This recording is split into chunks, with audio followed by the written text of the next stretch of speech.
రైతులు, వ్యవసాయ కార్మికులు, వివిధ రైతు సంఘాలు, కార్మిక సంఘాలు, వ్యవసాయ కార్మిక సంఘాల ఆధ్వర్యంలో జైలు భరో కార్యక్రమాన్ని నిర్వహిస్తూ ఉన్నాయి.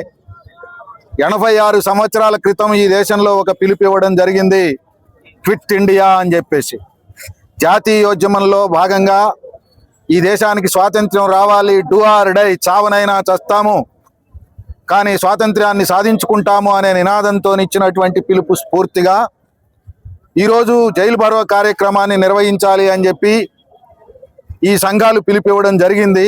ఎందుకనంటే ఇవాళ కేంద్రంలో అధికారంలో ఉన్నటువంటి నరేంద్ర మోడీ ప్రభుత్వం ఆనాడు వలస పాలకులు ఏ రకమైనటువంటి దోపిడీ పద్ధతుల్ని అనుసరించారో, ఆయా దేశాల్లో ఉన్నటువంటి కార్పొరేట్లకి దోచిపెట్టేటటువంటి విధానాలు అనుసరించారో, ఇవాళ నరేంద్ర మోడీ ప్రభుత్వం కూడా ఈ దేశంలోనూ ప్రపంచంలోనూ ఉన్నటువంటి కార్పొరేట్లకి ఈ దేశ సంపదని కట్టబెట్టడానికి, దోచిపెట్టడానికి అనుకూలమైనటువంటి చట్టాలు తీసుకొని వచ్చి కార్మికులకి అన్యాయం చేస్తూ ఉన్నారు, రైతాంగానికి అన్యాయం చేస్తూ ఉన్నారు, వ్యవసాయ కార్మికులకి అన్యాయం చేస్తూ ఉన్నారు.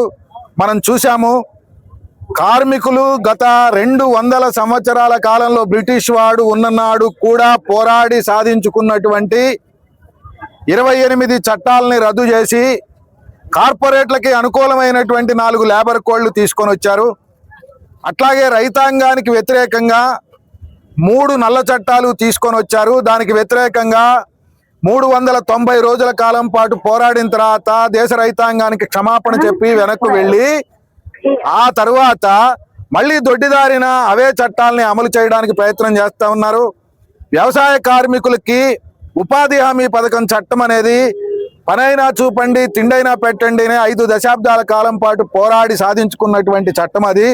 ఇవాళ ఆ చట్టాన్ని రద్దు చేశారు.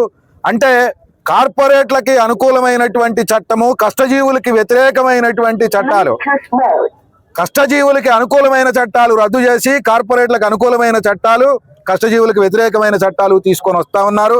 అందుకనే ఈ దుర్మార్గమైనటువంటి చట్టాలను వ్యతిరేకిస్తూ దేశవ్యాప్తంగా వివిధ రూపాల్లో ఆందోళనలు చేసినా ఈ ప్రభుత్వం ముందుకు రానటువంటి సందర్భంలో తాడో పేడో తేల్చుకుందాం, జైలుకైనా పోదాం, ఆ చట్టాలను వ్యతిరేకిద్దాం, మన చట్టాలని సాధించుకుందాం అనేటటువంటి ఆలోచనతోని రైతు సంఘాలు, కార్మిక సంఘాలు, వ్యవసాయ కార్మిక సంఘాలు కలిసి ఈరోజు పిలిపించిన, ఇందులో మహిళా సంఘాలు, ఇతర బహుళ వర్గ సంఘాలు కూడా అనేకం పాల్గొంటా ఉన్నాయి.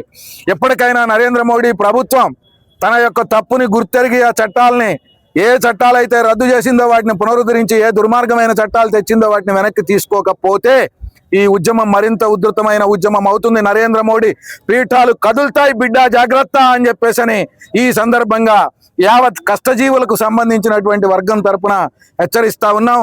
వెనక్కి పోకపోతే దీని పరిణామాలు తీవ్రంగా ఉంటాయి. ఆ పరిణామాలకు బాధ్యత నువ్వే వహించాల్సి ఉంటుంది అని చెప్పేసి తెలియజేస్తా ఉన్నాం.